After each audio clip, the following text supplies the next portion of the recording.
When Kelvin Shaw handed over his last $20 bill to pay for a stranger's groceries at Freshmart, he had no idea he was about to change two lives forever. The single father, juggling 3 jobs just to keep food on the table for his teenage son, didn't hesitate when he saw a well-dressed woman's card get declined at the checkout. What he didn't know was that Natalie Hughes wasn't just any customer. She was the billionaire heiress who owned every Fresh Mart store in the country, secretly conducting a social experiment to test whether kindness still existed in America. She had been visiting stores incognito for months, deliberately creating situations to see if strangers would help. But when this exhausted father sacrificed his family's dinner money for someone he'd never met, she discovered something she never expected to find. This is the story of how one act of selfless generosity exposed the truth about wealth, poverty, and what it really means to be rich. Before we jump back in, tell us where you're tuning in from, and if this story touches you, make sure you're subscribed, because tomorrow, I've saved something extra special for you. The fluorescent lights of Freshmart cast their familiar harsh glow over the Millbrook shopping district as Kelvin Shaw pushed his squeaky-wheeled cart down aisle 7. It was 6:47 p.m. on a Tuesday, and the store buzzed with the quiet desperation of weeknight grocery runs. Working parents grabbing last-minute dinner ingredients, elderly customers carefully comparing prices, teenagers buying energy drinks with crumpled dollar bills. Kelvin's cart contained exactly 14 items, each one carefully calculated against the $23.47 in his worn leather wallet. 2 boxes of generic mac and cheese, a loaf of day-old bread marked down to 99 cents, a small jar of peanut butter, a gallon of milk that would expire in 2 days, and a bag of frozen mixed vegetables that had seen better days, but was currently on sale for $2. He paused in front of the meat section, studying the prices with the intensity of a scholar analyzing ancient texts. His 15-year-old son Tyler had been growing like a weed lately, constantly hungry, constantly asking for seconds that Kelvin couldn't always provide. The cheapest ground beef was $4.99 per pound, but that would mean sacrificing something else, maybe the milk or the vegetables. "Excuse me," a soft voice said behind him. Kelvin turned to see a woman roughly his age, maybe 35, with shoulder-length auburn hair and wearing a navy blue wool coat that probably cost more than his monthly rent. She was beautiful in that effortless way that suggested good genetics and better skincare products, but there was something approachable about her smile. "Sorry, am I in your way?" Kelvin asked, moving his cart aside. "No, not at all. I was just wondering." She glanced at the meat selection. "Do you know if they have any sales on chicken? I'm terrible at finding the deals." It was an odd question from someone who looked like she shopped at Whole Foods, but Kelvin had learned not to judge. Maybe she was just being friendly, or maybe everyone was struggling more than they let on these days. "Actually, yeah," he said, pointing to a small yellow sticker partially hidden behind a display. "Chicken thighs are buy one, get one half off through Thursday. Better deal than the ground beef if you're feeding a family." "Thank you so much," she said, her smile genuine. "I'm Natalie, by the way." "Kelvin, and no problem. I've gotten pretty good at hunting down the deals around here." They chatted briefly about the store layout and the challenge of grocery shopping on a budget, though Natalie seemed more interested in asking questions than sharing her own experiences. There was something almost studious about her attention, like she was taking mental notes. 15 minutes later, Kelvin found himself in line behind her at checkout. She had a cart full of organic produce, name-brand items, and what looked like ingredients for several elaborate meals. He tried not to calculate the cost of her groceries, but old habits died hard. Easily over $200, maybe $300. The teenage cashier, whose name tag read Brandon, began scanning her items with the mechanical efficiency of someone halfway through an 8-hour shift. Organic kale, grass-fed beef, artisanal pasta sauce, free-range eggs, imported cheese. That'll be $287.43, Brandon announced.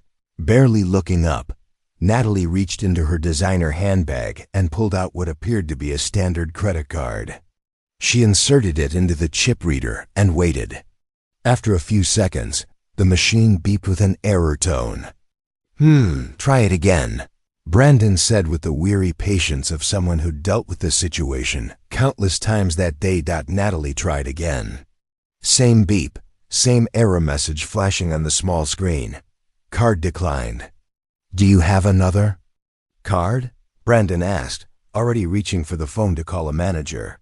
Yes, of course, Natalie said, fumbling through her wallet. She pulled out another card, tried it, declined. A third card. Also declined. The line behind them was growing longer.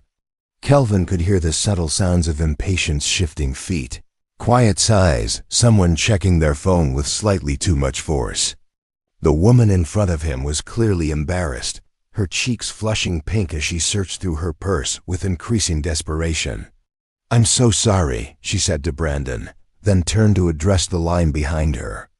I don't understand what's happening. These cards worked this morning. Kelvin found himself thinking about Tyler, who was probably at home right now finishing his homework at their small kitchen table, expecting his dad to return with something resembling a decent dinner. The $20 bill in Kelvin's wallet was literally all the money he had until Friday's paycheck from his overnight custodial job at the office complex downtown. But watching this woman, Natalie standing there with her shoulders slightly hunched in mortification, he couldn't just stand by and do nothing. Hey, he said, stepping forward. Don't worry about it. I've got this. Natalie turned to look at him, her eyes wide with surprise. Oh no, I couldn't possibly. It's fine, Kelvin said, already pulling out his wallet. We've all been there. Sometimes the banks just go crazy for no reason. He handed his $20 bill to Brandon, then reached into his pocket and pulled out 3 more crumpled 20s that he'd been saving for Tyler's school lunch money for the rest of the week. Sir, that's only $80, Brandon said, looking confused. Her total is $287.43. Kelvin looked at the receipt total, then at his meager contribution. The mathematics of the situation hit him like a cold splash of water. His $80 wouldn't even cover a third of her groceries. Right, of course, he said, feeling foolish. Maybe we can figure out which items are most essential? But Natalie was staring at him with an expression he couldn't quite read. It wasn't gratitude exactly, or embarrassment. It was something deeper, more complex. You were going to pay for my groceries, she said quietly. With money you clearly need for yourself. The line behind them was getting restless. Someone coughed pointedly. Brandon looked like he was ready to call for backup. Look, Kelvin said, trying to salvage the situation. Why don't you take whatever my 80 covers, and we'll put the rest back? Sir, Brandon interrupted. There's actually another option. We can split the transaction. Your $80 can go toward her groceries, and she can pay the balance when she sorts out her card situation. Natalie was quiet for a long moment, studying Kelvin's face. Then she did something unexpected. She reached into her purse and pulled out a simple black card, different from the others she'd tried. Actually, she said, let me try this one. She inserted the card. This time, the machine hummed approvingly and printed a receipt without protest. Transaction approved, Brandon announced with visible relief. Natalie turned to Kelvin, who was still standing there with his $80 extended toward the cashier. Keep your money, she said softly, but thank you. What you just offered to do, that was incredibly kind. Anyone would have done the same thing, Kelvin said, pocketing his bills with relief he hoped wasn't too obvious. No, Natalie replied, her voice carrying a weight that seemed disproportionate to the situation. They really wouldn't. As Brandon began scanning Kelvin's modest collection of items, Natalie lingered nearby, pretending to organize her receipt but clearly waiting for something. "Kelvin," she said as he was gathering his single plastic bag of groceries, "can I ask you something?" "Sure. Do you shop here often?" It was another odd question, but he nodded. "Pretty much exclusively. It's the closest to where I live, and they usually have the best prices on basics." "What do you think of the store? The way it's run, the staff, the selection?" Kelvin glanced around, wondering why she was asking. "It's fine, I guess. Brandon here is always helpful, and the produce is usually pretty fresh." "Why?" "Just curious about customer satisfaction," she said, with that same studying expression. "You seem like someone who pays attention to details. When you're living on a tight budget, you have to." Kelvin replied with a self-deprecating smile. They walked toward the exit together, an unlikely pair making small talk about grocery store layouts and the challenges of meal planning. But as they reached the automatic doors, Kelvin couldn't shake the feeling that this encounter had been something more than a chance meeting between strangers. "Thank you again," Natalie said as they stepped into the cool evening air, "for what you offered to do in there. You have no idea how much that meant to me." "Really, it was nothing," Kelvin said, adjusting his grip on his single bag. "It was everything," she replied, and something in her tone made him look at her more carefully. But before he could ask what she meant, she was walking toward a sleek silver sedan that definitely hadn't come from the economy car lot. As she drove away, Kelvin stood in the parking lot for a moment longer than necessary, wondering why he felt like he'd just participated in something much more significant than a simple act of kindness at the grocery store checkout, preparing and narrating this story took us a lot of time, so if you are enjoying it, subscribe to our channel. It means a lot to us. Now back to the story. 3 days later, Kelvin found himself back at Freshmart, this time with Tyler in tow. Friday meant payday, which meant they could finally do a proper grocery run instead of the careful rationing that had characterized their meals since Tuesday night. "Can we get the good cereal this time?" Tyler asked, pushing their cart with the enthusiasm of a teenager who'd been living on generic mac and cheese for most of the week. "Define good," Kelvin replied, consulting the carefully written list in his hand. Every item was prioritized and budgeted down to the cent. You know, the kind with actual flavor. Maybe some of those frozen pizzas that aren't cardboard. Kelvin smiled despite himself. At 15, Tyler had developed his father's pragmatic sense of humor about their financial situation. It was a coping mechanism that both impressed and worried. Kelvin, no teenager, should have to be that understanding about money.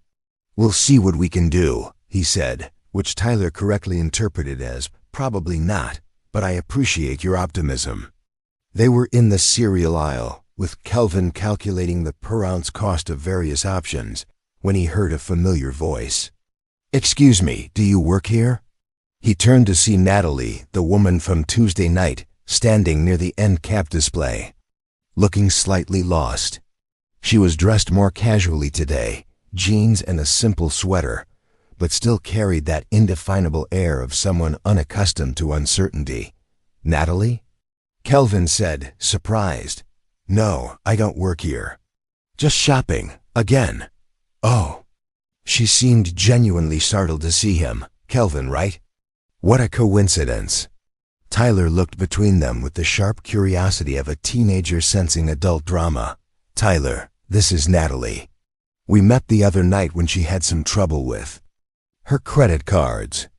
"Nice to meet you," Tyler said politely, though Kelvin could tell his son was cataloging details, her clothes, her posture, the way she seemed to be studying their interaction. "Likewise," Natalie said. "What are you shopping for today?" "Dad's trying to make $67 stretch until next Friday," Tyler said with characteristic directness. "It's like watching a magician, except instead of pulling rabbits out of hats, he pulls meals out of coupons." "Tyler," Kelvin said, embarrassed. "What? It's impressive. Mom never could do math like that." There was a brief, awkward silence. Natalie seemed to pick up on the past tense immediately. "I'm sorry," she said quietly. "Is your mother?" "She passed away 3 years ago," Kelvin said. "Cancer. It's just the two of us now. I'm very sorry for your loss." "Thank you," Tyler said simply. "Dad's been pretty amazing about everything. He works 3 jobs to keep us afloat." Kelvin wished his son wasn't quite so forthcoming with their personal information, but he also knew Tyler was proud of their small family's resilience. In a world where most of his classmates lived in 2-parent households with significantly more resources, Tyler had learned to find strength in what they did have rather than dwelling on what they lacked. 3 jobs? Natalie asked, and again there was that studying quality to her attention. Custodial work overnight at the Meridian office complex, delivery driver for Grubhub on weekends, and I just started part-time at Henderson's Hardware during the day, Kelvin explained. "It's not glamorous, but it keeps the lights on." "When do you sleep?" she asked, and there was genuine concern in her voice. "Sleep is overrated," Kelvin said with a tired smile. "I catch a few hours here and there." Tyler rolled his eyes. "He falls asleep standing up sometimes. I've seen him do it while brushing his teeth." "That happened once," Kelvin protested. "Twice," Tyler corrected, "and you fell asleep during that movie last week." "In my defense, that movie was terrible." Natalie watched this exchange with something approaching fascination, as if she were observing a species she'd never encountered before. "Can I ask you something?" she said to Kelvin. "The other night, when you offered to pay for my groceries, why did you do that?" Kelvin shrugged. "You needed help. But you clearly needed that money yourself." "Yeah, but you needed it more in that moment. Standing there with a cart full of groceries and no way to pay, that's embarrassing and stressful. I know what that feels like. Has that happened to you before? Having your card declined?" Tyler snorted. "Dad doesn't use credit cards. Cash only. If we can't afford it, we don't buy it." "Smart policy," Natalie said, though she seemed to be making mental notes again. "Learned it the hard way," Kelvin said. "After Maria died, the medical bills were substantial. Took me 2 years to pay everything off. I don't ever want to be in debt like that again." They stood there for a moment, the weight of shared human experience settling between them. Then Tyler, with the perfect timing of a teenager, broke the moment. "So what are you shopping for?" he asked Natalie. "More organic everything?" Natalie looked confused. "Organic everything?" "Your cart the other night," Kelvin explained. "Pretty much all organic produce, grass-fed beef, the expensive stuff." "Oh, right," she said, as if she'd forgotten. "I'm trying to eat healthier." "Must be nice to have that option," Tyler said without any trace of bitterness. "We mainly shop the discount section. Dad's gotten really good at turning almost expired vegetables into decent meals." "Tyler," Kelvin warned again. "What?" "It's true. Remember that soup you made from those carrots that were basically rubber? Somehow you made it taste good." Natalie was listening to this exchange with increasing intensity. "You cook a lot?" she asked Kelvin, out of necessity. "Restaurant food is a luxury we can't afford very often. What's your specialty?" "Stretching." "Ingredients," Kelvin said. "I can make a single chicken breast feed 2 people for 2 meals if I'm creative enough." He made this pasta dish last week with literally just noodles, butter, and some herbs from the neighbor's garden, Tyler added. "Somehow it was actually good." "You took herbs from someone's garden?" Natalie asked, sounding alarmed. "Mrs. Patterson next door has a huge herb garden," Tyler explained. "She gives Dad stuff all the time because she grows more than she can use. It's not stealing. Mrs. Patterson is 92 and probably grows herbs specifically to share with neighbors," Kelvin clarified. "She's been feeding half the block from that garden for years." "That's a nice community," Natalie said softly. "Bellwood Heights isn't fancy, but people look out for each other," Kelvin agreed. "When Maria was sick, Mrs. Patterson brought us dinner. 3 times a week, Mr. Rodriguez from 2 houses down drove Tyler to school when I was working double shifts. It's that kind of neighborhood. Sounds wonderful, Natalie said, and there was something wistful in her tone. You don't have that where you live? Tyler asked with characteristic directness. Not really, no. My neighborhood is more private. Boring, you mean? Tyler grinned. No offense, but rich neighborhoods always seem kind of lonely on TV. Tyler. Kelvin was mortified. You can't just assume. It's okay, Natalie said, looking amused rather than offended. He's not wrong. It can be lonely. They continued shopping together, an unlikely trio wandering the aisles of Freshmart. Natalie asked endless questions about budgeting, meal planning, and what Kelvin looked for when choosing between products. She seemed genuinely fascinated by his strategy of buying less expensive ingredients and compensating with creativity and technique. You really think about every purchase, she observed as they stood in the canned goods aisle. When every dollar matters, you have to, Kelvin said. This can of tomatoes costs 30 cents more than that one, but it's got better flavor and no added sugar. Sometimes the extra 30 cents is worth it for quality.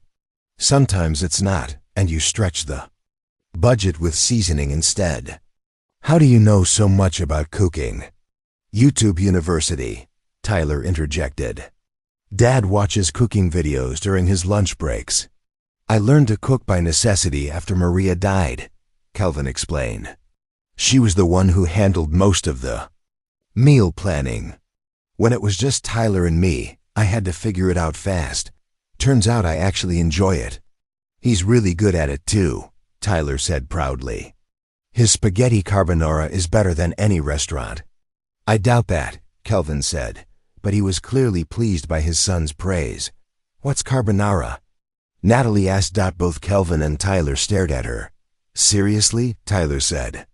It's like the most basic Italian pasta dish. Eggs, cheese, bacon, black pepper. Super simple but really good when done right. I don't cook much, Natalie admitted. I usually eat out or order in. Every night? Tyler asked, incredulous. Most nights. That must cost a fortune, Kelvin said. Without thinking, then immediately looked embarrassed. Sorry, that's none of my business. No, you're right. It probably does cost a lot. I've never really thought about it. They finished their shopping and found themselves walking toward the checkout lanes together. Kelvin's cart contained the usual carefully curated selection of budget-conscious choices. Natalie's cart, he noticed, was much smaller this time, just a few items that seemed almost randomly selected. Light shopping day? He asked. I'm still figuring out this whole grocery thing, she said. It's more complicated than I expected. At the checkout, Brandon was working again. He recognized both Kelvin and Natalie from their previous encounter. How's it going tonight? He asked cheerfully. No card troubles this time, I hope. No troubles, Natalie said. That was just a weird glitch the other night. As Brandon scanned their items, Kelvin noticed Natalie watching the process intently, as if she'd never seen a grocery checkout before. When Brandon asked if she had a store loyalty card, she looked genuinely confused. It's free, Brandon explained. You just give me your phone number, and it automatically applies any discounts. Oh, she said. I don't think I have one of those. Want to sign up? It'll save you money on future purchases. Natalie glanced at Kelvin, who nodded encouragingly. Sure, she said, though she seemed uncertain about providing her phone number. After they'd both paid and were walking toward the exit, Tyler asked the question that had been clearly building in his mind all evening. So what do you do for work? He asked Natalie. You seem to have a lot of free time for grocery shopping. Tyler, Kelvin said automatically. What? It's a normal question, she asked about Dad's jobs. Natalie seemed to consider her answer carefully. I work in business, she said finally. Family business. What kind of business? Retail, she said vaguely. Cool, like clothes or electronics. Or what? Food retail, she said after another pause. Oh, like restaurant management? Something like that. Tyler seemed satisfied with this answer, but Kelvin found himself studying Natalie's face. There was something evasive about her responses, though he couldn't put his finger on why. As they reached the parking lot, Natalie turned to them both. "Thank you," she said, "for letting me tag along tonight. I learned a lot." "About what?" Tyler asked. "About grocery shopping. About life, I guess." "Anytime," Kelvin said. "Maybe we'll run into each other again." "I hope so," she said, and something in her tone suggested she meant it more than casual politeness would require. As they watched her drive away in her silver sedan, Tyler looked up at his father. "She's weird, right?" he said. "Weird how?" "I don't know. Nice weird, but definitely weird. Like she's pretending to be normal or something." Kelvin found himself nodding. Tyler had a good eye for people, and something about Natalie did feel performative, though not in a malicious way. "Maybe she's just shy," he said. "Some people aren't comfortable talking about themselves."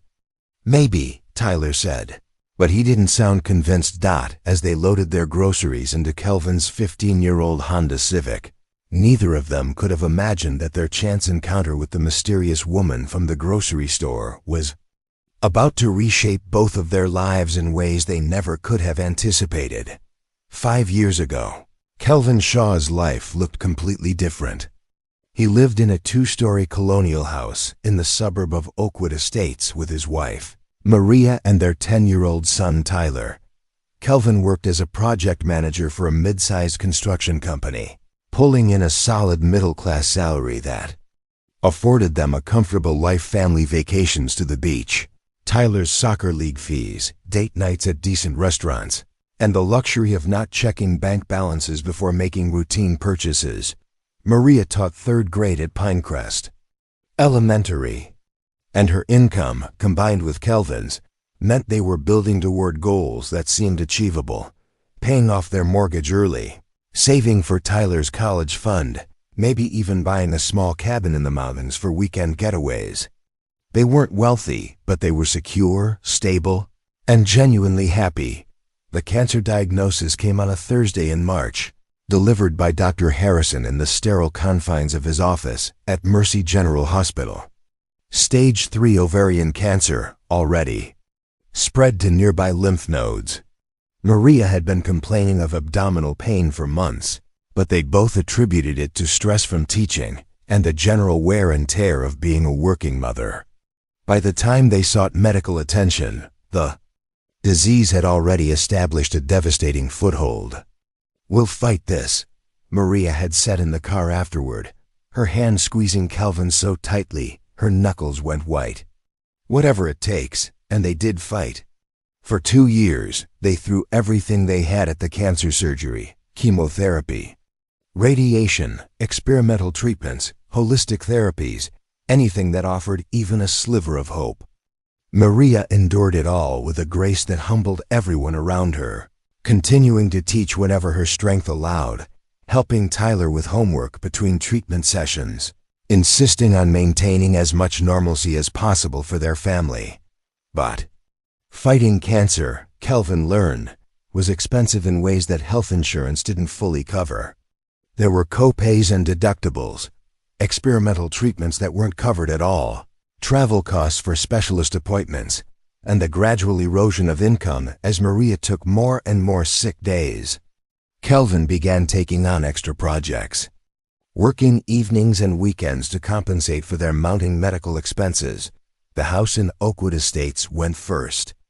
Not immediately, and not without a fight, but the mounting bills made it inevitable.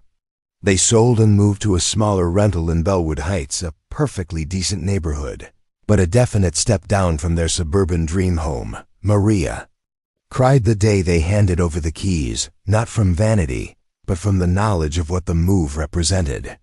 "I'm so sorry," she'd whispered to Kelvin as they drove away from the house where they'd planned to grow old together.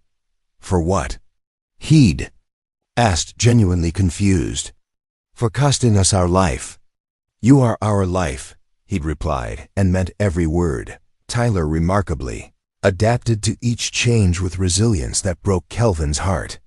New school, smaller bedroom, less money for activities.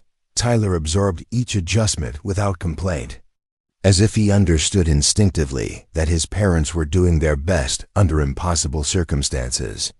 He started walking to school instead of expecting rides, stopped asking for name-brand clothes, and began helping more around the house without being asked. The worst part wasn't the financial stress or even watching Maria's physical decline. It was the way the disease slowly robbed her of herself. The woman who had once corralled 28 third graders with humor and infinite patience became exhausted by simple conversations. The person who had been Kelvin's best friend and closest confidant retreated inward, conserving energy for the basic act of survival.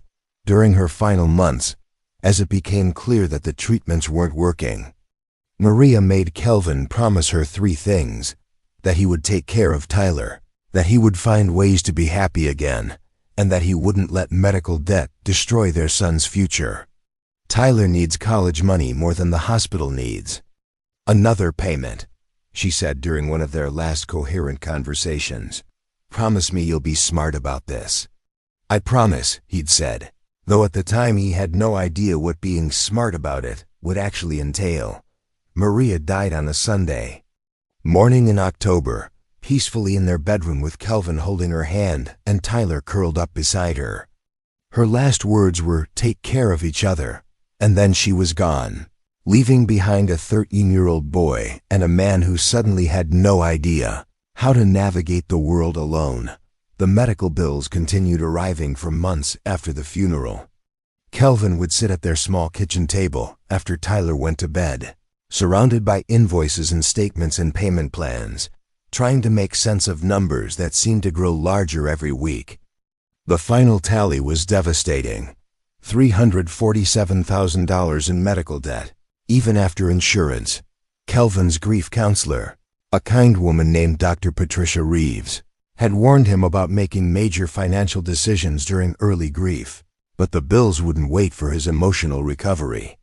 He consulted with a bankruptcy attorney, but the idea of defaulting on debts incurred trying to save his wife's life felt like a betrayal of her memory. Instead, he made a different choice. He liquidated everything of value: Maria's jewelry, their savings, his retirement account, even Tyler's college fund, and negotiated payment plans for the remainder. It would take years to pay off, but it felt like the honorable thing to do. Then came the secondary devastation: losing his job.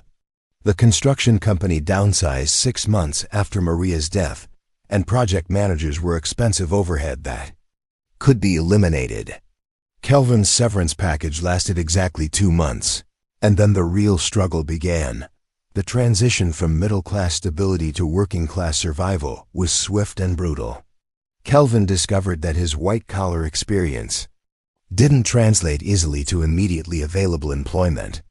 Construction project management required skills that were valuable, but not necessarily transferable to entry-level positions that could be started quickly. He began applying for anything that would hire him: retail positions, food service, delivery jobs, custodial work.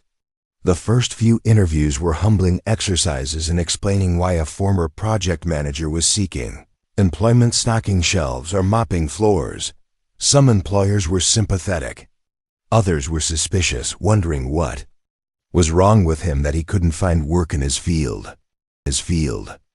The overnight custodial position at Meridian Office Complex was the first steady job he found. It paid $12 an hour, which wasn't much, but it was consistent work with predictable hours that allowed him to be home when Tyler left for school, and when he returned in the afternoon.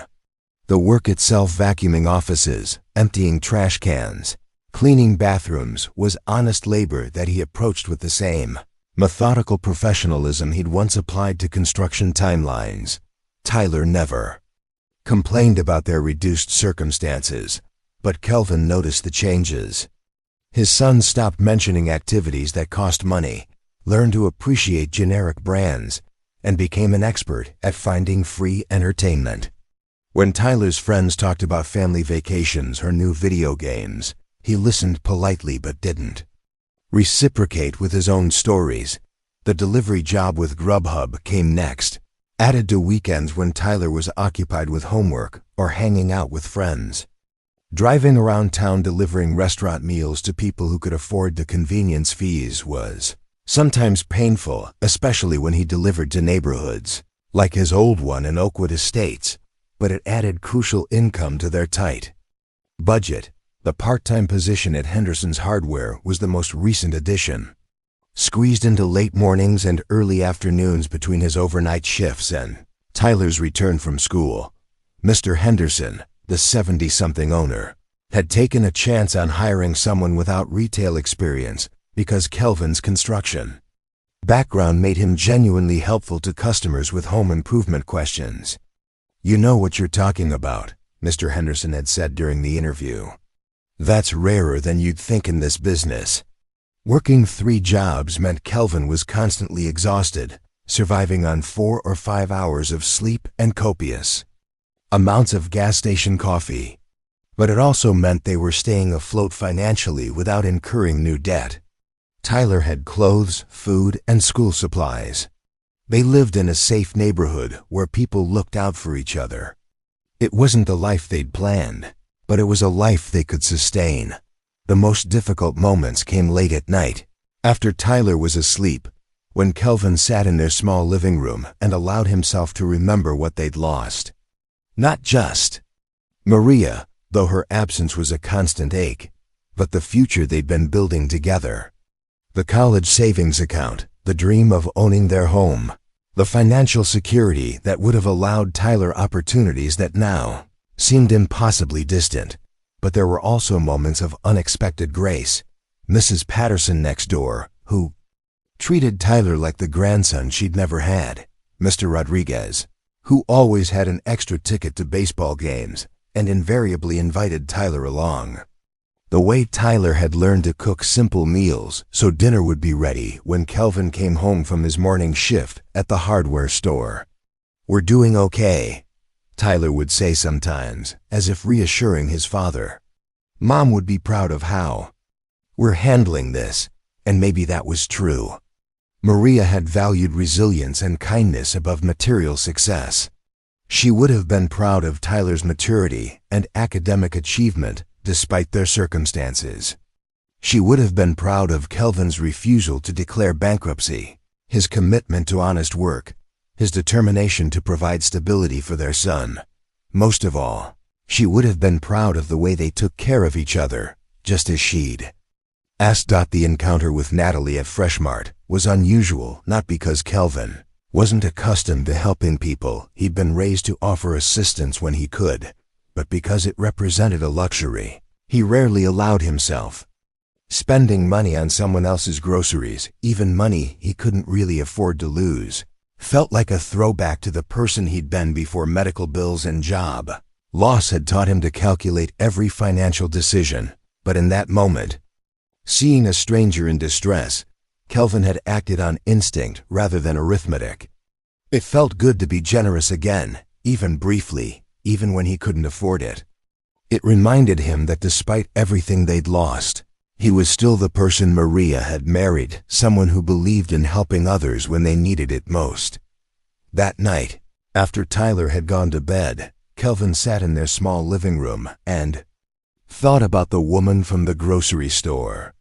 There had been something unusual about her, something that didn't quite add up.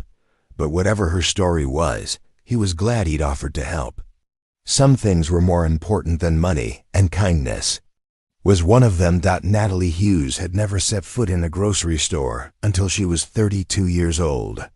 This wasn't the result of an unusual phobia or a privileged upbringing, well, not entirely, but rather the natural consequence of being born into a family that owned the largest grocery chain in the country. Hughes Family Markets had been founded by her great-grandfather, Edmund Hughes, in 1923 with a single store in downtown Portland.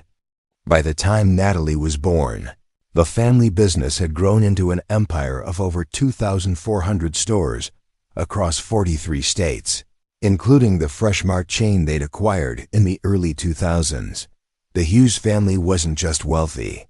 They were grocery store royalty, with their names on foundations, hospital wings, and university buildings throughout the Pacific Northwest. Natalie had grown up in Rosehaven, an exclusive gated community where houses were measured in tens of thousands of square feet and privacy was maintained by strategic landscaping and discreet security teams.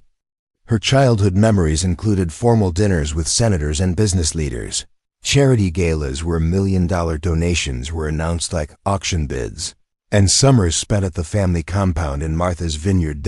As the only daughter of CEO Heiress Hughes, Natalie had been groomed from childhood to eventually take her place in the family business. She attended exclusive private schools where her classmates' parents were CEOs, senators, and old money aristocrats. Her summers were spent in internships at various Hughes Family Markets corporate offices, learning everything from supply chain management to real estate development. By age 25, she held an MBA from Wharton and a vice president title at Hughes Family Markets. By 30, she was being discussed as her father's eventual successor. On paper, her life was a stunning success story, a brilliant young executive positioned to inherit one of America's most successful retail empires. The reality, however, was more complicated. Natalie had never shopped for groceries because she'd never needed to. Growing up, food simply appeared in their multiple refrigerators and pantries, prepared by a full-time chef named Mrs. Santorini, who'd been with the family for 20 years. During college, she lived in a luxury apartment with meal plans and restaurant budgets that made cooking unnecessary. As an adult, she either ate at business dinners, ordered from high-end restaurants, or relied on Mrs. Santorini's continued services at family gatherings. More troubling than her isolation from ordinary experiences was her growing suspicion that Hughes Family Markets had lost touch with the very customers they claimed to serve. Board meetings focused on profit margins, expansion strategies, and shareholder returns. Discussion of actual customers was limited to demographic data and purchasing patterns, statistics rather than stories. "We're serving the premium market," her father would say when she raised questions about pricing or accessibility. "Our customers value quality and convenience over bargain shopping." But increasingly, Natalie wondered who these customers actually were. The Hughes family socialized exclusively within their economic class, attended charity events where tickets cost more than many families spent on groceries in a month, and lived in communities where poverty was invisible by design. The turning point came during a board meeting 6 months earlier, when the company was discussing the closure of several underperforming Fresh Mart locations in lower-income neighborhoods. "These stores are simply not generating adequate returns," explained Charles Brennan, the CFO and her father's longtime friend. "The customer base lacks sufficient disposable income to support our profit targets." "What happens to the people who shop at those stores?" Natalie had asked. "They'll shop elsewhere," her father replied matter-of-factly. "There are other grocery options in most of these areas. But what if there aren't? What if we're the only full-service grocery store within reasonable distance? That's not our responsibility," Charles said with the casual dismissal of someone who'd never worried about grocery accessibility. "We're not a social service agency." That night, Natalie had done something she'd never done before. She researched. What happened to communities when their only grocery store closed? The term food desert was new to her, but the concept was devastating. Entire neighborhoods left without access to fresh produce, families forced to shop at convenience stores or travel impossible distances for basic necessities. She thought about the proposed store closures and wondered how many families would be affected. She wondered whether anyone in Hughes Family Markets corporate offices had ever considered the human cost of their business decisions. She wondered whether she herself had become so insulated from reality that she no longer understood the lives of the people who shopped in their stores. That's when she conceived what she privately called the humanity test. The idea was simple: visit Hughes Family Market stores incognito, blend in with regular customers, and observe what it was actually like to shop in their establishments. Not the carefully choreographed store visits that executives typically made, announced in advance, with managers prepared and everything polished, but real, unplanned encounters with genuine customers and staff. She started with stores in middle-class neighborhoods, places where she felt relatively confident she could blend in without revealing her identity. She learned to dress down, shopping at department stores instead of designer boutiques, choosing clothes that looked expensive, enough to seem normal, but not so expensive as to attract attention. The first few visits were educational in basic ways. She learned how to use shopping carts, navigate store layouts, and decipher sale prices. She observed families making careful purchasing decisions, comparing prices per ounce, and using coupons with mathematical precision. She watched elderly customers examining expiration dates and young parents, calculating whether they could afford both diapers and fresh vegetables. But she also began to notice things that troubled her. Produce that was overpriced relative to quality, staff members who seemed overworked and undertrained, checkout lines that moved slowly because the stores were consistently understaffed, customers who left items behind at the register when their total exceeded their available money. After a month of visiting middle-class stores, she decided to expand her experiment to lower-income neighborhoods, the very areas where corporate was considering store closures. These visits required more careful preparation. She couldn't drive her luxury sedan to these neighborhoods without attracting attention, so she rented unremarkable cars.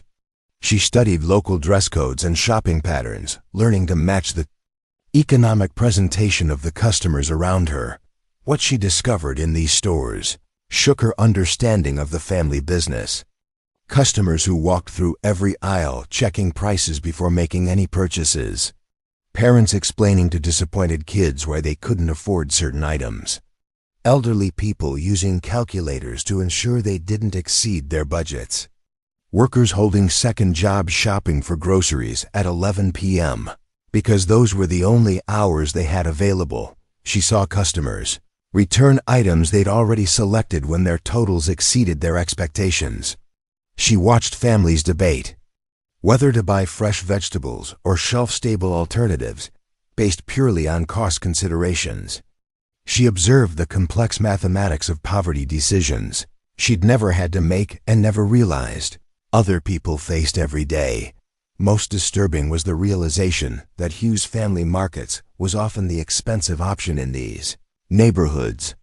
Their premium positioning meant that families struggling financially were paying more for basic necessities than they would at discount chains. The very people who most needed affordable food were being charged premium prices for the privilege of shopping at stores that were considering abandoning their neighborhoods entirely. The night she witnessed a mother explaining to her young daughter why they couldn't afford both school lunch money and fresh fruit, Natalie sat in her rental car in the store parking lot and cried for 20 minutes.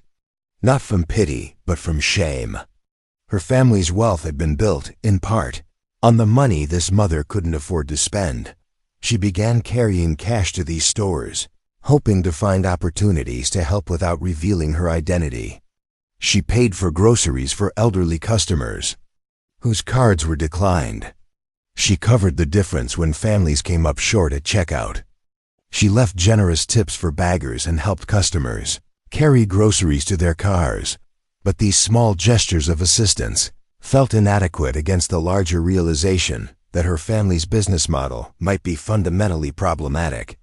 How could they claim to serve communities while pricing out the very people who lived in those communities? The plan to test customers more systematically emerged from these observations. Instead of just observing, she wanted to understand what motivated people to help strangers. Were the small acts of kindness she occasionally witnessed genuine expressions of human decency, or were people helpful only when it cost them nothing? She began deliberately creating situations where she appeared to need assistance simulating card declines, pretending to be lost, asking for help with heavy items. The responses varied dramatically. Some customers ignored her entirely. Others offered minimal, grudging assistance. But a few like Kelvin Shaw responded with immediate, generous kindness that seemed entirely disproportionate to their own. Circumstances. The encounter with Kelvin at Fresh Mart had been particularly profound because of the mathematics involved. She'd watched him calculate the cost of every item in his cart with the precision of someone for whom every dollar mattered. She'd seen him choose generic brands and day-old bread, selecting items with the careful consideration of someone operating within severe financial constraints, and yet, when faced with her apparent crisis, he'd offered his entire $20 bill without hesitation. Not just offered, insisted, despite her protests. He'd been prepared to sacrifice his family's dinner money for a complete stranger's convenience.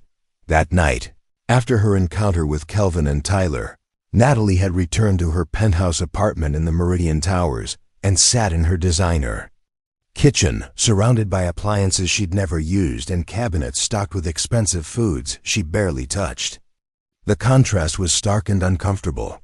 She'd called her father to discuss the store closure plans. "I think we should reconsider closing those locations," she'd said. "We've been through this, Natalie. The numbers don't work. What if we made them work? What if we adjusted our profit expectations for stores in underserved communities?" "That's not how business works," Harrison replied with the patience of someone explaining basic concepts to a slow student. "Shareholders expect consistent returns across all locations. What about corporate responsibility? Community impact?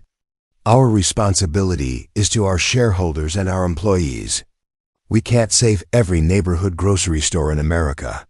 But after meeting Kelvin Shaw, Natalie wasn't sure she agreed with that assessment anymore. She was beginning to suspect that her family's definition of success might be incomplete, that their understanding of their customers was dangerously limited, and that their business model might be missing something crucial about human decency and community responsibility. The question was what to do with these realizations. How do you change a multi-billion-dollar company built on principles you're beginning to question? How do you challenge a family legacy that's been successful for nearly a century? And most immediately, how do you reconcile the gap between the person you've been raised to be and the person you think you should become? 2 weeks after their second encounter at Fresh Mart, Natalie found herself genuinely shopping for groceries for the first time in her life. Not conducting research or running experiments, but actually needing food for her apartment because she decided to try cooking for herself rather than ordering restaurant meals every night. The irony wasn't lost on her that the heiress to a grocery empire was learning to navigate grocery stores at age 32. But she was determined to understand this basic human experience that had been foreign to her entire life. She chose the Fresh Mart in Bellwood Heights, Kelvin's neighborhood, partly because she'd become familiar with its layout during her previous visits, and partly because she harbored a secret hope of running into him again. Their conversations had become the most genuine human interactions she'd experienced in months, perhaps years. Natalie was struggling with the produce selection, trying to determine how to identify ripe avocados, when she heard Tyler's distinctive voice from the next aisle over. "Dad, we're out of that pasta sauce you make. The good kind, not the jar stuff." "I know," came Kelvin's voice, slightly strained. "But the tomatoes for homemade sauce are $3 a can this week. We'll have to make do with the store brand. For now, what about those dented cans in the discount section? Sometimes they have tomatoes marked down. Good thinking. Let's check." Natalie abandoned her avocado selection and quietly followed their voices. She found them in the dented goods section, a small area she'd never noticed before, where items with cosmetic damage were sold at reduced prices. "Score," Tyler said, holding up a can of San Marzano tomatoes. "Only dented on the label side. 50% off." "Perfect," Kelvin replied, examining the can for any serious damage. Mrs. Patterson gave me some fresh basil yesterday, so we can still make the good sauce. Natalie watched this interaction with fascination. Here was a father and son who'd turned grocery shopping into a treasure hunt, finding ways to access quality ingredients despite financial constraints. There was no self-pity in their conversation, no resentment about having to shop the discount section. Instead, they approached their limitations with creativity and even humor. "Miss Natalie." Tyler's voice startled her out of her observation. He'd spotted her lurking near the pasta display. "Oh, hi, Tyler. Hi, Kelvin." She tried to look casual, as if she'd just happened upon them. "Grocery shopping again?" Kelvin asked with a smile. "You're becoming a regular." "I'm trying to learn how to cook," she said, which was technically true. "It's more complicated than I expected." "What are you trying to make?" Tyler asked with the genuine curiosity of someone who'd learned to appreciate good food despite budget constraints. "I was thinking maybe pasta with fresh vegetables, something simple." "Dad makes amazing pasta primavera," Tyler said proudly. "He can make basically anything taste good, even with cheap ingredients." "Tyler," Kelvin said with familiar embarrassment, but Natalie could see he was pleased by his son's praise. Could you maybe show me?" Natalie asked, surprising herself with the request. "I mean, I don't want to impose, but I'm hopeless in the kitchen." Kelvin and Tyler exchanged a glance. "Sure," Kelvin said after a moment. "We were planning to cook tonight anyway." "Tyler, would that be okay with you?" "Yeah," Tyler said enthusiastically. "We never have people over for dinner." "Because our apartment is tiny," Kelvin added quickly. "And we don't exactly have fancy ingredients." "That's perfect," Natalie said. "I'm not looking for fancy. I'm looking for real." An hour later, Natalie found herself climbing the stairs to a second-floor apartment in a converted house in Bellwood Heights. The building was clean but clearly older, with creaky wooden floors and walls that probably provided minimal sound. Insulation between units. "Welcome to Casa Shaw," Tyler said dramatically, opening the door with a flourish. The apartment was small, maybe 800 square feet total, but it was warm and lived in ways that Natalie's penthouse had never been. Family photos covered the refrigerator. Tyler's schoolwork was magneted to every available surface, and the living room furniture looked comfortable rather than expensive. "It's lovely," Natalie said, and meant it. There was something peaceful about the space that her professionally decorated apartment had never achieved. "Mom picked most of the decorations," Tyler said, gesturing to the throw pillows and wall art. "Dad says he has no eye for design, but he's kept everything exactly how she liked it." Kelvin looked slightly embarrassed but didn't contradict his. "Son, would you like something to drink? We have water, milk, or..." He checked the refrigerator. "Orange juice that expires tomorrow. Water is perfect." The kitchen was tiny, a galley-style space, barely wide enough for 2 people. But Kelvin moved through it with the efficiency of someone who'd learned to maximize every inch of available space. "Okay," he said, pulling ingredients from there. "Grocery bags. First lesson in cooking on a budget. Make friends with your spice rack. Good seasoning can make cheap ingredients taste expensive." He began laying out spices, many of them in small containers that had clearly been refilled multiple times. "This is oregano from Mrs. Patterson's garden, dried in our oven. This is garlic powder we buy in bulk because it lasts forever. And this," he held up a small container, "is the secret weapon, a spice blend I learned from a YouTube chef who specializes in budget cooking." Natalie watched, fascinated, as Kelvin transformed their modest ingredients into something that smelled like it could have come from an expensive restaurant. He taught her how to properly heat olive oil, how to saute vegetables without overcooking them, and how to season pasta water for maximum flavor impact. "The key to good pasta," he explained as they worked side by side, "isn't expensive ingredients. It's technique and timing. You want the vegetables to still have some bite, the pasta to be exactly al dente, and everything to come together at the same temperature. Tyler sat at their small kitchen table doing homework, but occasionally offering commentary on his father's cooking methods. "Dad didn't know how to boil water when Mom died," he said casually. "The first month, we lived on peanut butter sandwiches and takeout until we ran out of money for delivery." "Tyler," Kelvin warned, but without real irritation. "What? It's true. Remember that time you tried to make scrambled eggs and somehow managed to burn them and undercook them at the same time?" "I've improved since then," Kelvin said defensively. "He really has," Tyler assured Natalie. "Now he's like a food magician. He can make anything taste good." As they cooked together, Natalie found herself relaxing in ways she hadn't experienced in years. There was something profoundly satisfying about creating something with her hands, about the simple process of preparing food. In her world, meals were either business obligations or solitary activities. This felt like community. "Can I ask you something?" Tyler said as they sat down to eat. "What kind of retail business did you say your family was in?" Natalie's fork paused halfway to her mouth. "Food retail," she said carefully. "Like a restaurant? More like grocery stores." "Cool. Which chain? Maybe we shop there." The moment of truth had arrived sooner than she'd expected. Natalie looked around the small apartment, at the carefully prepared meal made from discount ingredients, at Tyler's genuine enthusiasm and Kelvin's kindness.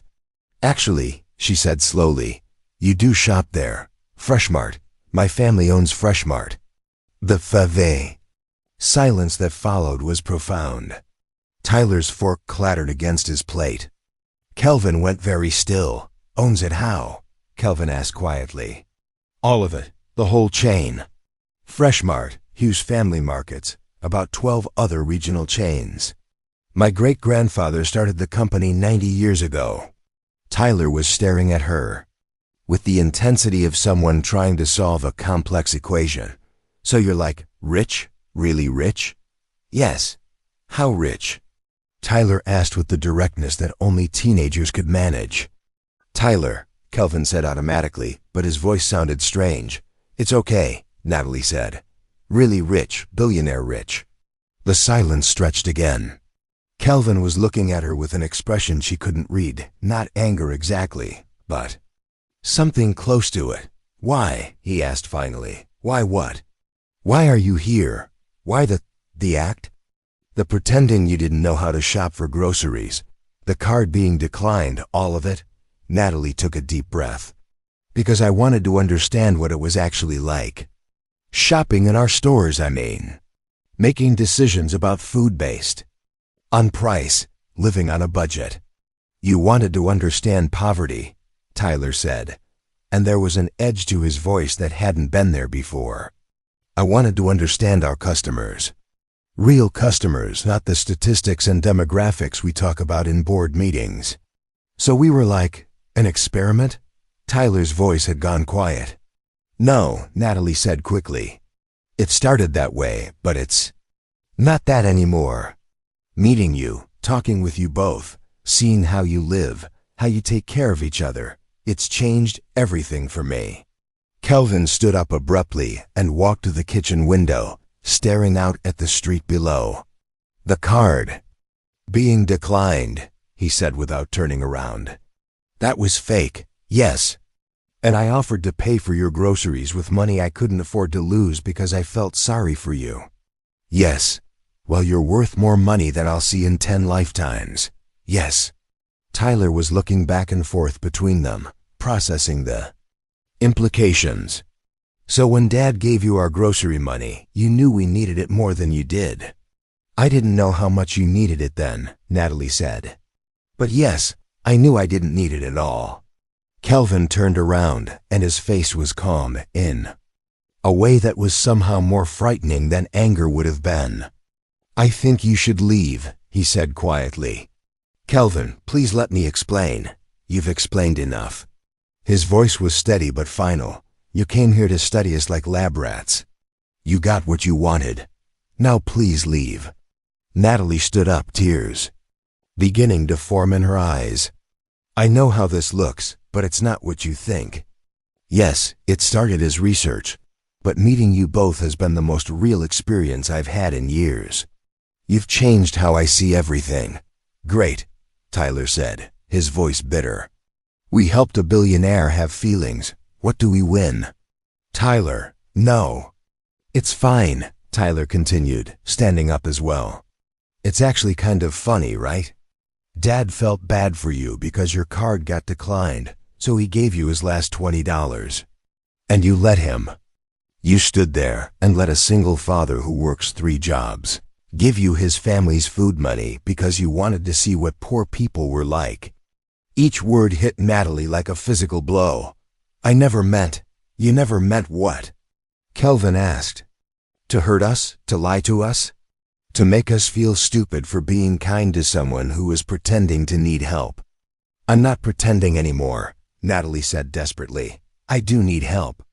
I need to understand how to be a better person, how to make our business better, how to... You need to leave, Kelvin repeated. Now, Natalie gathered her purse with shaking hands. At the door, she turned back one more time. For what it's worth, she said quietly, you're both extraordinary people. And I'm sorry I wasn't honest with you from the beginning. Are you going to write about us? Tyler asked suddenly. In some report for your board meetings? No, Natalie said. This was never about that. But you'll go back to your penthouse and your private chef and your life where you never have to think about grocery prices again. I don't know, Natalie said honestly. I don't know what I'm going to do. She walked down the stairs and out into the evening air, leaving behind the warmest, most genuine dinner she'd ever experienced, and 2 people who'd shown her more about human decency in a few weeks than she'd learned in 32 years of privilege. As she sat in her car in front of their building, Natalie realized that Tyler was right about one thing. She could go back to her old life, pretend this had all been an interesting experiment, and continue living in the insulated bubble of extreme wealth. But she also realized that after tonight, she didn't want to be that person anymore. The question was whether it was too late to become someone different, and whether 2 people she'd deeply hurt would ever give her the chance to try. For 3 days after the dinner revelation, Kelvin couldn't shake the feeling of being played for a fool. He went through his routine overnight custodial shift, morning hardware store hours, picking up Tyler from school, but the interactions with Natalie kept replaying in his mind like a song stuck on repeat. What bothered him most wasn't the deception itself, though that stung. It was the math of it all.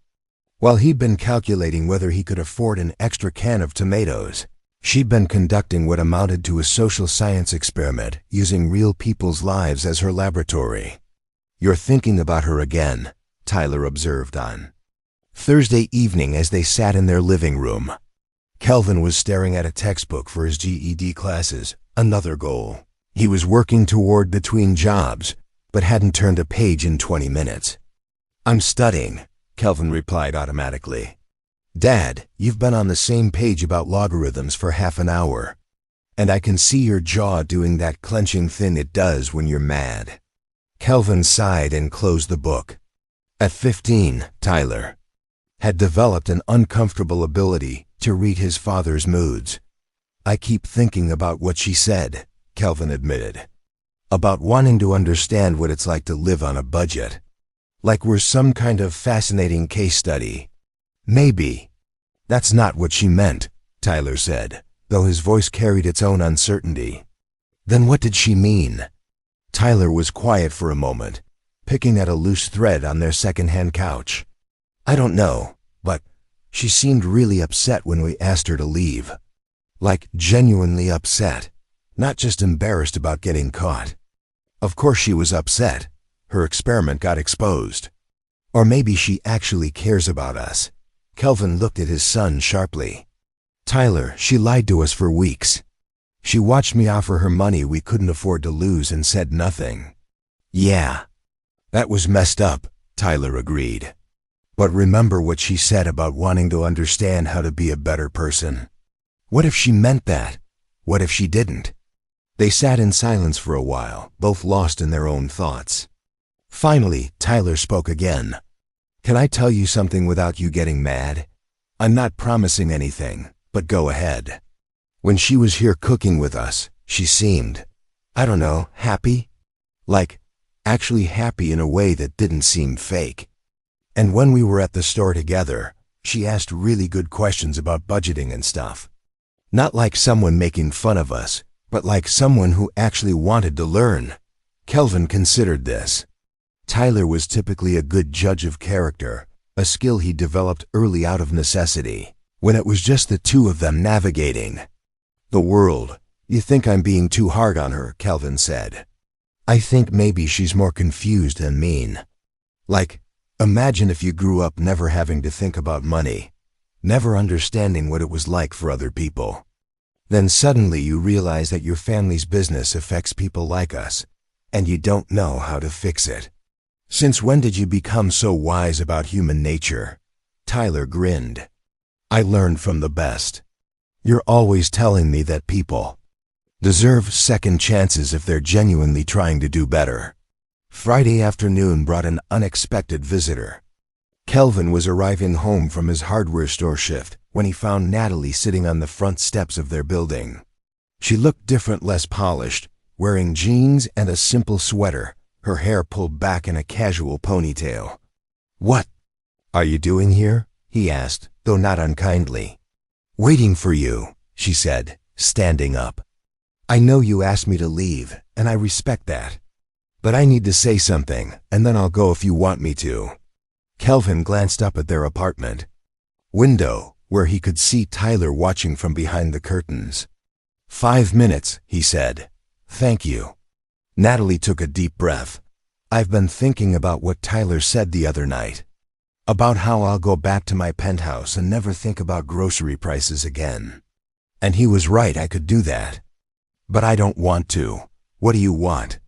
I want to do something with what I learned, something real. The stores we're planning to close in low-income neighborhoods? I'm going to fight those closures. The pricing structures that make our stores less affordable than they should be. I'm going to challenge those too. Kelvin studied her face, looking for signs of performance or manipulation. And what does any of that have to do with us? Nothing, if you don't want it to. But I was hoping you might help me understand how to do it right. Not as research subjects, but as partners. People who know what it's actually like to navigate the system I've been insulated from my whole life. Partners? Kelvin's voice carried skepticism. I don't mean financially, I mean your expertise, your perspective. I've realized I don't know anything about the real impact of our business decisions. But you do. You live it every day. The conversation was interrupted by Tyler opening the front door. Sorry, he said, but I could hear you guys from upstairs, and the walls are thin. Can she come up? I want to hear what she's actually proposing. Kelvin looked between his son and Natalie, weighing options.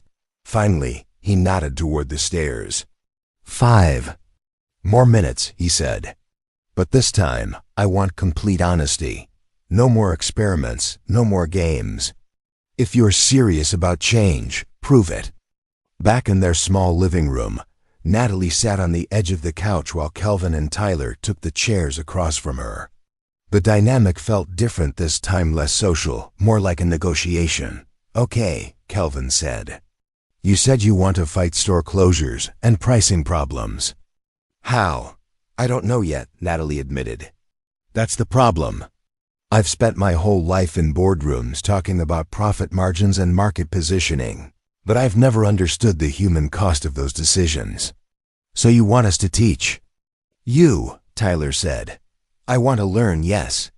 But more than that, I want to make sure that any changes I try to implement actually help people, instead of just making me feel better about myself. Kelvin leaned back in his chair. What exactly are you proposing? Honestly, I'm not sure. I know that sounds terrible, but I'm realizing I don't even know the right questions to ask. When I met you both, I thought I was conducting research about customer behavior. But what I actually learned was that I've been living in a bubble that's completely disconnected from the reality of most people's lives. She paused, gathering her thoughts. Can I tell you about the board meeting that started all this? Kelvin nodded. We were discussing closing several Fresh Mart stores in lower income neighborhoods because they weren't generating enough profit. When I asked what would happen to the people who shopped there, my father said they'd shop elsewhere, like it was that simple. Maybe for some people it is that simple, Tyler said. But not for everyone, Natalie continued. I started researching. What happens when neighborhoods lose their grocery stores? Food deserts, they're called. Entire communities left without access to fresh produce or affordable groceries. I realized we weren't just closing stores, we were abandoning communities. So, why don't you just keep those stores open? Kelvin asked. Because I don't have that power yet.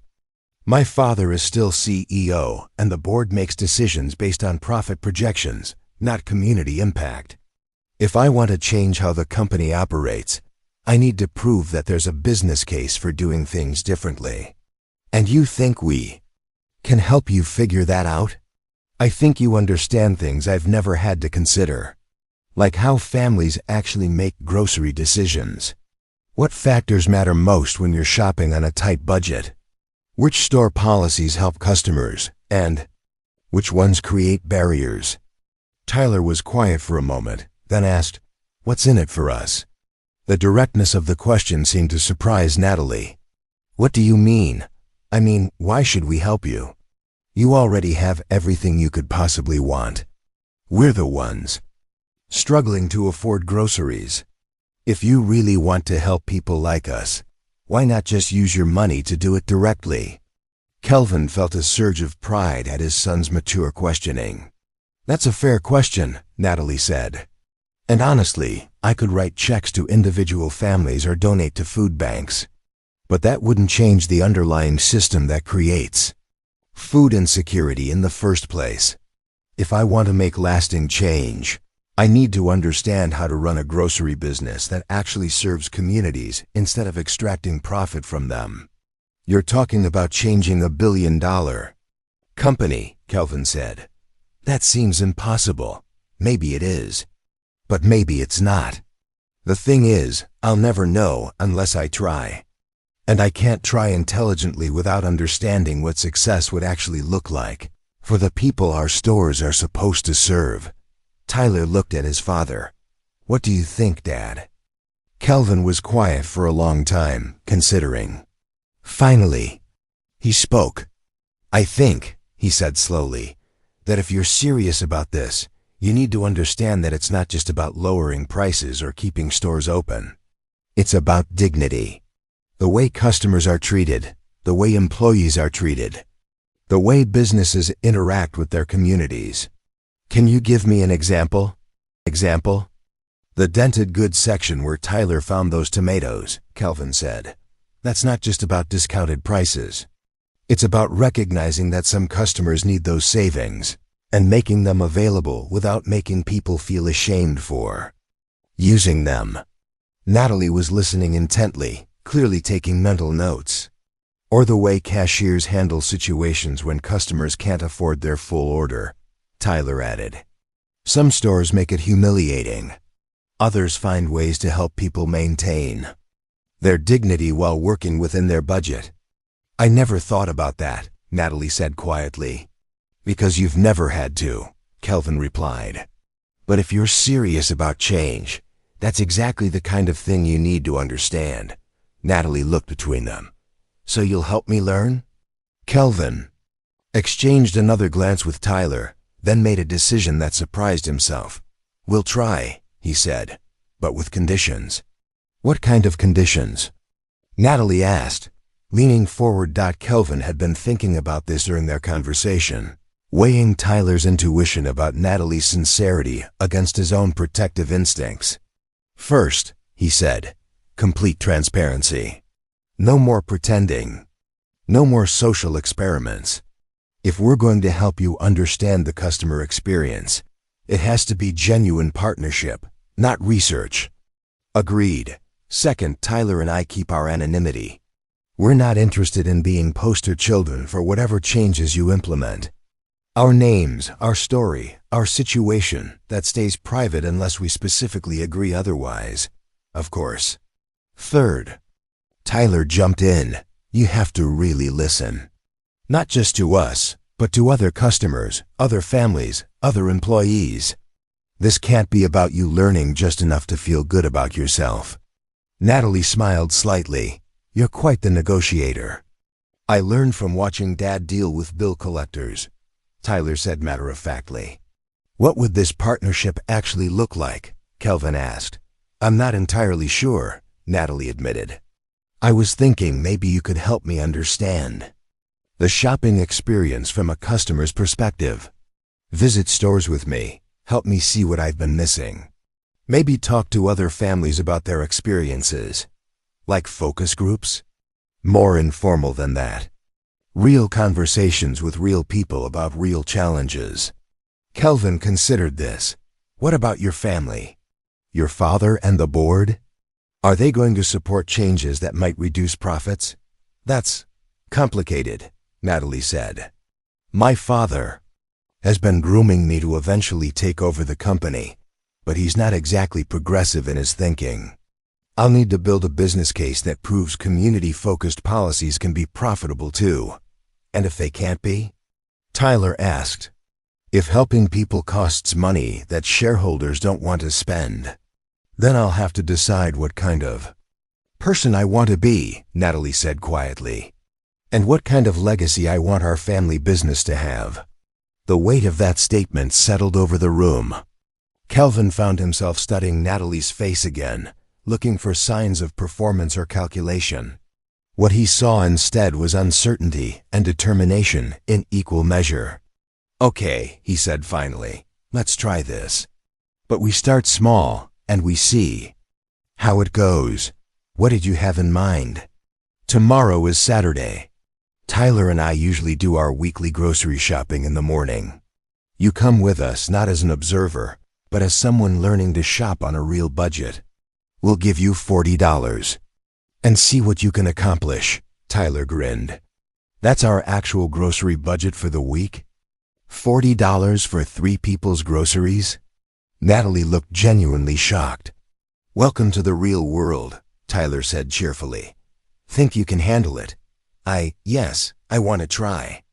And after that, Kelvin continued, if this feels like it's working, we can talk about other ways to help. Maybe visiting some of those stores you're planning to close, talking to customers and employees about what they actually need. But you have to promise, Tyler added seriously, that if we tell you something is a bad idea, you'll listen. Just because you have money doesn't mean you automatically know what's best for people who don't. I promise, Natalie said. And Tyler? Thank you for giving me another chance, both of you. I know I don't deserve it. Everyone deserves a second chance if they're genuinely trying to do better, Kelvin said, echoing the philosophy he'd been teaching Tyler. But third chances are earned, not given, understood. As Natalie prepared to leave, Tyler had one more question. Can I ask you something personal? Sure. When you were pretending to be normal at the grocery store, were you happy? Like, actually, enjoying yourself? Natalie paused at the door, considering the question seriously. Yes, she said finally. Cooking dinner with you both, learning about budgeting and meal planning, feeling like I was part of something real instead of just observing from the outside. It was the happiest I'd been in years. Good, Tyler said. Because if you're going to help people like us, you need to understand that happiness doesn't come from money. It comes from community, from taking care of each other, from feeling like your life has meaning beyond just accumulating wealth. When did you become so wise? Natalie asked, echoing Kelvin's earlier question. Growing up poor makes you think about what actually matters, Tyler replied with a maturity that made his father's heart ache with pride. After Natalie left, Kelvin and Tyler sat in their living room processing what they'd just agreed to. Think she'll actually follow through? Tyler asked. I don't know, Kelvin said honestly. But I think she deserves the chance to try. And if she doesn't, then we'll have helped someone learn an important lesson about themselves, even if it doesn't change anything else. Tyler nodded, satisfied with this logic. Dad? Yeah? I'm proud of you for giving her another chance. Mom would have liked that. Kelvin felt his throat tighten slightly. You think so? Yeah, she always said the best way to judge someone's character is how they treat people who can't do anything for them. But she also said people can change if they really want to. Your mom was pretty smart. She was. And I think she'd want us to help Natalie figure out how to do better, even if she messed up in the beginning. That night, as Kelvin lay in bed, thinking about the day's events, he realized that for the first time since Maria's death, he felt like he might be part of something larger than just survival. Whether Natalie's transformation was genuine remained to be seen, but the possibility of meaningful change for her, for their community, maybe even for countless families struggling with food insecurity, felt worth the risk of disappointment. Tomorrow would be the real test. Could a billionaire grocery heiress learn to shop like a single father feeding his family on $40 a week? And more importantly, would she emerge from the experience with genuine understanding? Or would the reality of constraint prove too uncomfortable for someone who'd never experienced limitations? Only time would tell. Saturday morning arrived with Natalie standing outside Freshmart at 9 a.m. sharp, clutching two $20 bills like they were foreign currency. She dressed carefully: jeans, sneakers, and a plain t-shirt, trying to blend in with the weekend shopping crowd. Ready for your first real grocery budget challenge? Tyler asked with obvious amusement. I think so, Natalie replied, though her voice carried uncertainty. $40 for how many meals exactly? 7 breakfasts, 7 lunches, 7 dinners, Kelvin explained. For 3 people. That's about $1.90 per person per meal. The mathematics hit Natalie like a cold splash of water. That's not much. Welcome to our world, Tyler said cheerfully, grabbing a shopping cart. Rule number 1. Always get a cart, even if you think you're only buying a few things. You'll need both hands free to compare prices. What followed was the most educational 3 hours of Natalie's life. Under Kelvin and Tyler's patient guidance, she learned to calculate price per ounce, identify genuine sales versus marketing tricks, and make strategic decisions about where to invest their limited dollars. Generic pasta is fine, Tyler explained as they stood in the pasta aisle. But with pasta sauce, sometimes the name brand goes on sale and actually costs less per ounce than generic. You have to check every time. Natalie found herself taking mental notes about everything, not for corporate research, but because the complexity of budget shopping fascinated her. Every decision required multiple calculations: nutritional value, cost per serving, storage limitations, and versatility across multiple meals. Why are you buying chicken thighs instead of breasts? She asked as Kelvin selected a family pack of bone-in thighs. Thighs are half the price and actually taste better if you cook them right, he explained. Plus, I can use the bones to make stock for soup later in the week. With chicken breasts, you pay extra for convenience, but we've got time to do the work ourselves. By the end of their shopping trip, they'd managed to stretch the $40 into a week's worth of meals: oatmeal and bananas for breakfast, peanut butter sandwiches for lunch, and creative dinners built around affordable proteins and seasonal vegetables. How do you feel? Kelvin asked as they loaded their purchases into his car. Exhausted, Natalie admitted, and impressed. I had no idea how much thought and strategy went into every purchase. Now imagine doing that calculation for a family of 4 on $30 instead of $40, Tyler said. Or for an elderly person on a fixed income trying to stretch $20. For 2 weeks. 2 weeks. Over the following month, their unusual partnership evolved into something neither had expected. Natalie began visiting different Fresh Mart locations with Kelvin and Tyler, seeing their stores through the eyes of customers who counted every dollar. She observed families making hard choices between fresh vegetables and shelf-stable proteins. She watched elderly customers using calculators to ensure they didn't exceed their budgets. More importantly, she began implementing small changes. She convinced store managers to create more prominent discount sections for dented goods and near expiration items. She pushed for clearer price per unit labeling to help customers make informed comparisons. She advocated for longer store hours in low-income neighborhoods, recognizing that many customers worked multiple jobs and could only shop during off-peak times. "The board is starting to notice your advocacy," her father mentioned during a family dinner at the Hughes estate. "Good," Natalie replied. "Someone needs to advocate for our customers." "Our shareholders are our primary concern," Harrison reminded her. "Happy customers become loyal customers," she countered. "Loyal customers drive long-term profitability. It's not as complicated as everyone makes it seem." The real transformation, however, was personal. Spending time with Kelvin and Tyler had shown her what family actually looked like, not the formal dinners and scheduled interactions of her childhood, but the daily care and consideration that real love required. She found herself looking forward to their grocery store visits and the dinners that followed, where Tyler would help with homework while Kelvin cooked simple meals that somehow tasted better than anything from her usual expensive restaurants. "You seem different," Tyler observed one evening as they worked together preparing vegetables for soup. "Different how?" "Happier. Like you're actually enjoying yourself instead of just going through the motions." Natalie considered this.